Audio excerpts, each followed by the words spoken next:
Divorce తర్వాత Samantha life ఎలా ఉంది, కొత్త రిలేషన్ ఉందా అని పక్కింటి ఆంటీ నుంచి మా ఆఫీస్ హెచ్ఆర్ వరకు అందరూ గూగుల్ సెర్చ్ కొట్టేస్తున్నారు. సమంత రహస్యంగా మ్యారేజ్ చేసుకుంది. అవును, ఇది జస్ట్ మ్యారేజ్ కాదు, స్పిరిచువల్ 2.0 అప్డేట్.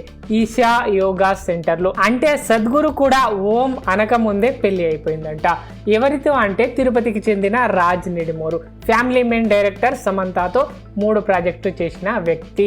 సెట్ లో కెమిస్ట్రీ, ఆఫ్ సెట్ లో హిస్టరీ అయింది. ఓన్లీ జస్ట్ 30 మంది, 30 మంది సమక్షంలో ఒక బర్త్డే పార్టీకి కూడా ఎక్కువ మంది వస్తారు. కానీ ఇది స్పిరిచువల్ వెడ్డింగ్ కాబట్టి లిమిటెడ్ ఎడిషన్ అటెండెన్స్ మాత్రమే. ఫోటోలు సమంత నేను రెండో పెళ్లి కూడా చేసుకోగలను అని అందరి ముఖం మీద ఇలా కొట్టింది.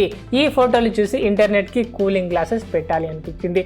డివోర్స్ తర్వాత మయోసైటిస్ తో ఫైట్ చేసి స్పిరిచువల్ పాత్ ఎంచుకొని ఇప్పుడు రాజ్ తో ఈ మ్యారేజ్. ఇది జస్ట్ లవ్ కాదు, ఎమోషనల్ వైఫై కనెక్షన్ అంటున్నారు ఫ్యాన్స్. మా అమ్మాయి హ్యాపీగా ఉందంటే చాలు, మా హార్ట్ ఫుల్ ఛార్జ్ అవుతుంది. సమంతకి కంగ్రాట్స్ చెప్పండి కామెంట్ లో, లైక్ కొట్టండి, షేర్ చేయండి మరియు బెల్ ఐకాన్ ప్రెస్ చేయండి. లేకపోతే మీకు కూడా రహస్యంగా పెళ్లి అయిపోయిందని రూమర్స్ వస్తాయి. సో లైక్ చేసి హైప్ చేయండి.